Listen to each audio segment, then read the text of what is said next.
Austin Russell, widely known as Chumlee from Pawn Stars, is now facing the darkest chapter of his life. Tension gripped the courtroom as the judge prepared to deliver the verdict.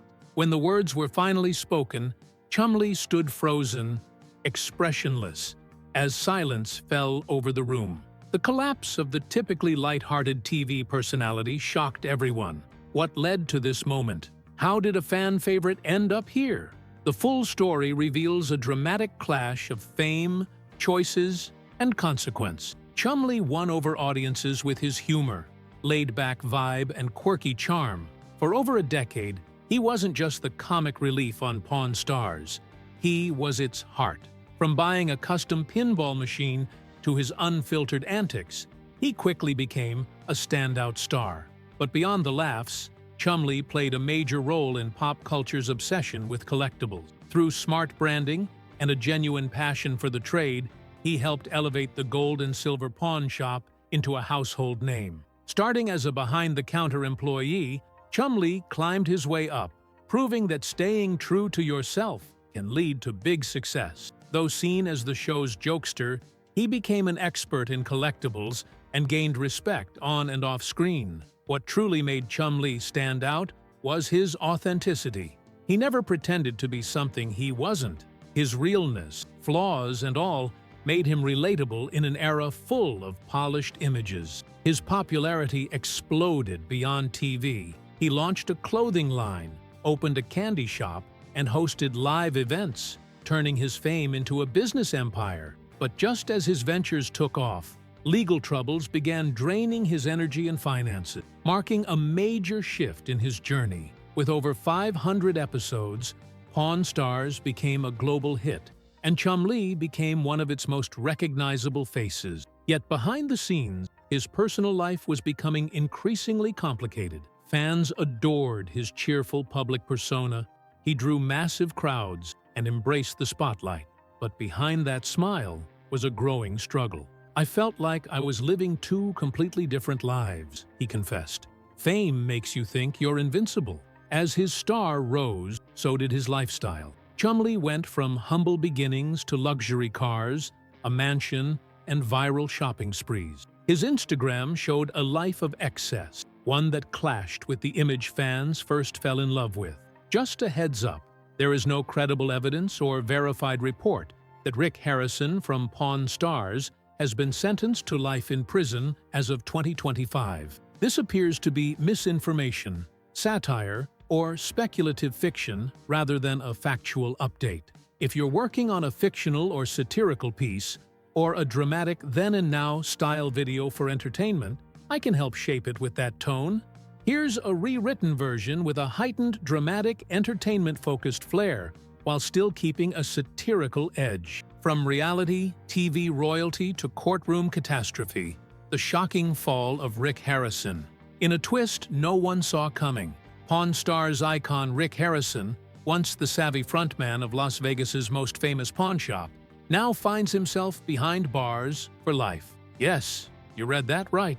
From the gleam of gold chains to the clang of prison gates, the 2025 version of Rick Harrison looks nothing like the man fans thought they knew. How did it all go so wrong? This, Then and Now, 2025 Deep Dive unpacks the bizarre legal spiral that led from History Channel fame to courtroom infamy. Was it greed? Betrayal? A buried scandal finally unearthed?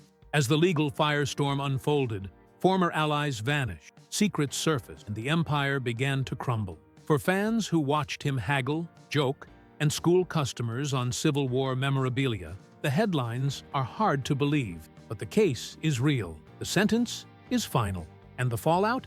Absolutely wild. In Then and Now 2025, we uncover the full timeline, how Rick's rise turned into a cautionary tale, and why this courtroom drama has left the internet in disbelief. What really happened to the king of collectibles? Stay tuned. The past may be history, but this story? It's still being written. Chumlee kept his gaze low, occasionally shaking his head as the evidence was revealed. During cross-examination, his lawyer argued that the drug quantity suggested personal use, not distribution. The lead officer admitted there were no signs of trafficking, no packaging, scales, or sales records. Still, the evidence painted a troubling picture. The case served as a harsh reminder that fame can hide deeper struggles. Focus then shifted to the firearms. Chumlee's attorney brought in an expert who confirmed he was known to collect rare weapons, but also noted such collections required permits and proper storage, which were lacking. That added layers to the case. Chumlee appeared restless, often leaning over to whisper to his lawyer, prompting a warning from the judge to remain quiet unless called to testify.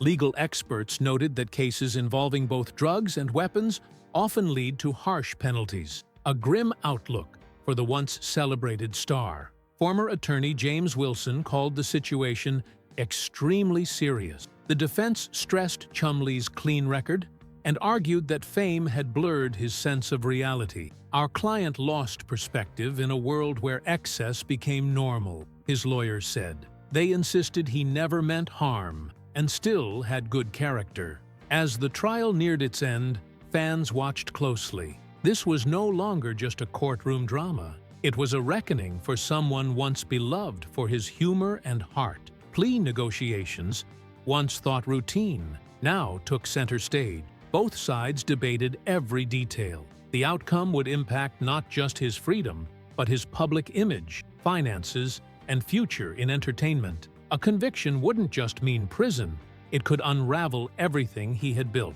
Financial losses were projected to reach millions, and his role on Pawn Stars was now in jeopardy. What started as a legal issue had become a personal and professional crisis. On sentencing day, the courtroom was packed. Supporters wore Pawn Stars shirts, creating a surreal blend of fandom and legal formality. Tension hung in the air as Judge Michael Davidson began the hearing. Chumlee stood silently as the judge reviewed the plea deal. He had accepted guilt on one firearm charge and one misdemeanor drug count. All other charges were dropped, but the judge made his stance clear. Unregistered firearms and controlled substances pose a real threat to the public, he said. Chumlee received 3 years of probation under strict terms, mandatory counseling, drug testing, and 200 hours of community service. All seized items were forfeited permanently. But the biggest surprise came last. Any probation violation would result in an automatic 3-year prison sentence, no appeals, no second chances. Mr. Russell, the judge concluded, I hereby order you to 3 years of strict supervised release. Any misstep during probation would mean instant jail time. 3 years, no questions asked.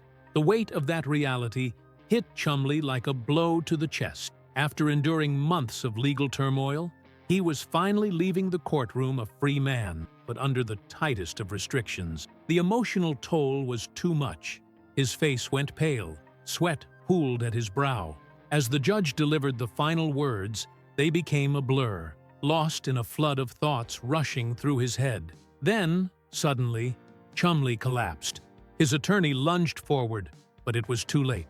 The fun-loving reality star had finally cracked under pressure.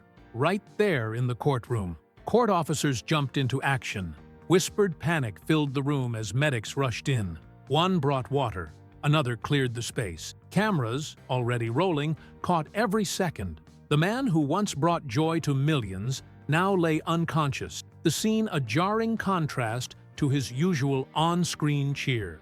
The dramatic moment spread fast. Images of Chumlee on the courtroom floor hit every major outlet.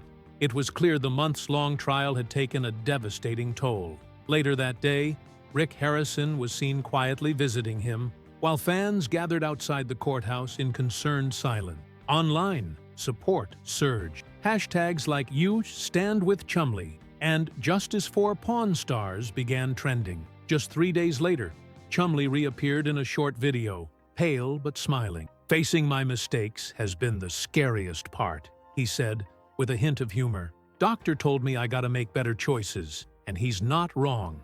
The raw honesty marked the start of something new. Behind the scenes, the History Channel was reportedly considering a potential return for Chumlee. While nothing was confirmed, insiders hinted at a redemption arc, a story built not on gimmicks, but on growth. In a rare personal statement, Chumlee leaned into that idea. "I let fame blur my judgment," he admitted. "I made choices I regret, but I've been given a second chance, and I'm not wasting it." The media quickly embraced the shift, framing his journey as one of redemption. After years in the spotlight, Chumlee had something far more powerful than fame: a shot at rebuilding with purpose. No final word has come from Pawn Stars, but Chumlee is complying with all court orders and redirecting his energy into business ventures. When asked about TV, he answered with humility, "Right now, I'm focused on staying grounded. That show is like family. I just want to make them proud." What once looked like the downfall of a fan favorite now feels like the start of a comeback. Backed by loyal fans, Chumlee's next chapter won't be about flash. It'll be about truth. His story is proof that fame doesn't protect us from mistakes, but it's how we recover that truly defines us. And now, we want to hear from you. What are your thoughts on Chumlee's journey? Drop a comment below, hit that like button, and subscribe for more real, raw, and inspiring stories.